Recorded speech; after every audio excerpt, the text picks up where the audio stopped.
Hello there, everybody, and welcome back to Buckeye Politics. It's me, your favorite Ohioan. So, as you can see by the video title and the people's names on the screens, we are doing Red Eagle Politics versus Let's Talk Elections. This was suggested by USSR. He's an Ohioan in my comment section. He's, other than trying to troll me on him, he claims he's the best Ohioan. We all know it's not true. But, other than that, he does seem very based. I'll leave the link to his channel in the description. This scenario was suggested by him. Go subscribe to him. Show him some support, and yeah.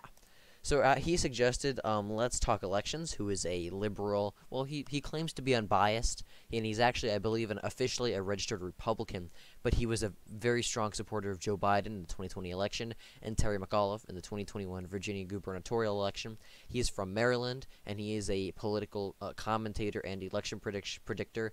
Red Eagle Politics is kind of like the right-wing version of LTE. He is from Michigan. He currently resides in Texas. He is a staunch supporter of Trump, and he's pretty socially conservative and fiscally very populist. I believe these would be the safe states for each side. I think Red Eagle would make Iowa and Ohio safe because of his populist ideas and rhetoric, while LTE would do very well in the Northeast, as he currently attends Harvard, and he's from Maryland, so he'd do very well in this part of the country. So these are the safe areas for each side. I also think that Colorado would be safe for LTE, just because it was very close to being safe in 2020, and Red Eagle Politics is very social conservative stances. I believe he's very anti-marijuana, so I don't think that would go over very well in Colorado. So I think LTE would probably win Colorado very narrowly by a safe margin. But other than that, I believe that all the safe states should make sense. So with that, we're going to fill in the likely states for each side. The likely states for Red Eagle Politics include states of Texas, did not mean to do that, and Florida. These are two states that are right-trending states, especially the state of Florida. Florida is very much a Republican-trending state. Red Eagle, I think, would do very well with Hispanics because of his social conservatism, and also his populism would be very popular in the panhandle of the state. Meanwhile, the state of Texas, Red Eagle Politics, he's not as polarizing, I'd say. He doesn't have the same rhetoric as Trump. Well, he had similar rhetoric, but not the same, he's not as loud, I guess, as Trump. So I think he'd win him over back a little bit of those conservative suburban voters who voted against Trump in 2020. And so I think he would win Texas by a likely margin. The likely states for LTE include the states of New Mexico, Maine at large, and Virginia, and also the state of New Hampshire. Maine at large is a very, obviously Red Eagle Politics would do very well in the 2nd District of Maine, while LTE would do very well in the 1st District of Maine. So it would kind of balance out to make a likely D Maine at large, similar to the 2020 result. Probably a little closer, I'm guessing like D+6, D+7, but it would still be likely. In New Hampshire, Red Eagle Politics is very socially conservative. I don't think he would do very well with the libertarian voters from the state of New Hampshire. So he would probably do a little bit better than Trump. I could possibly put New Hampshire down to lean. I think I will, actually. I think I will put New Hampshire down to lean. But I think I'll go to LTE by about 4 or 5 points, because LTE does have a lot of that northeastern liberal appeal in New Hampshire, and Red Eagle Politics' social conservatism would not help him too much with the more libertarian-esque voters of that state. Meanwhile, in the state of Virginia, that is a state that I think would go to Red Eagle Politics by, would go to LTE by a likely margin. I think that Red Eagle would do very well in the rural parts of the state, near the West Virginia border, and with the white working class parts. I think he'd do pretty decently in Virginia Beach as well. He'd outperform Trump there, but he still would lose it by a likely margin. On the other, LTE and Terry McAuliffe are kind of LTE helped with Terry McAuliffe's campaign, and we saw how that went. So that's another reason I think Virginia would be likely for LTE. Meanwhile, in New Mexico, Red Eagle Politics would make good gains with the Hispanic working class voters of the state, but it wouldn't really be enough to flip it or to make it much more closer than maybe a D+6, D+7. So with that, we're going to fill in the lean states for each side. I think Red Eagle Politics would win the states of Wisconsin and North Carolina by lean margins. The state of Wisconsin, Red Eagle Politics is from this part of the country. He has the very strong white working class populist appeal. In the state of North Carolina, it's just a traditionally Republican state. I really don't see LTE with his more liberal policies making very much of a play for the state of North Carolina.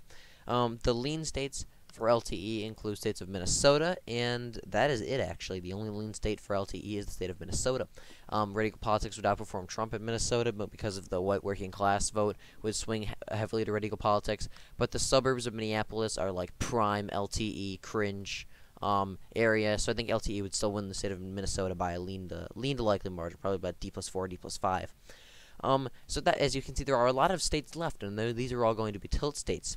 Now, I do believe at this moment that the states of Nevada, Arizona, Michigan, and Pennsylvania will all tilt to radical politics. Well, I believe that Nebraska's second district will tilt to LTE. Georgia, I have not made up my mind on. We're going to get back to that. State of Nevada is very simple. Radical politics would do very well with the Hispanic voters of that, Hispanic working class voters of that state. In the Las Vegas area, he'd do very well there, in the rural areas, and it's just a red trending state in general.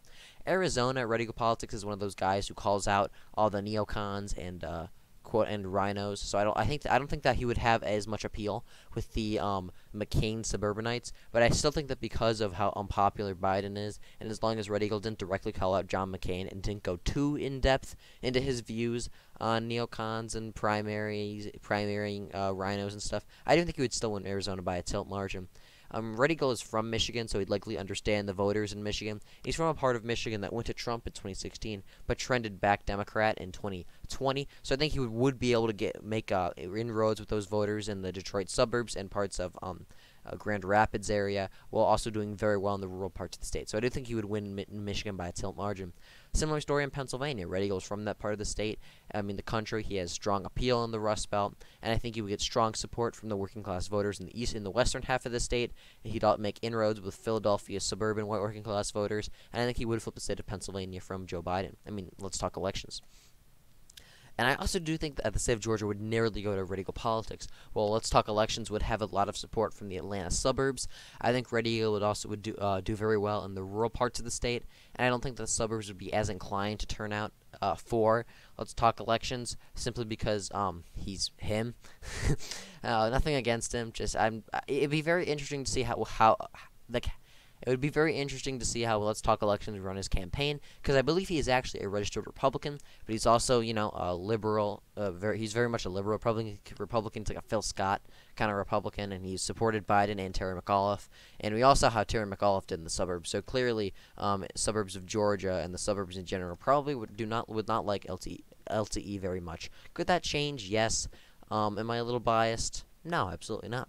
Vertical politics would absolutely destroy LTE in an election. Thank you for watching. Be sure to like and subscribe, comment your scenarios below, and subscribe to USSR.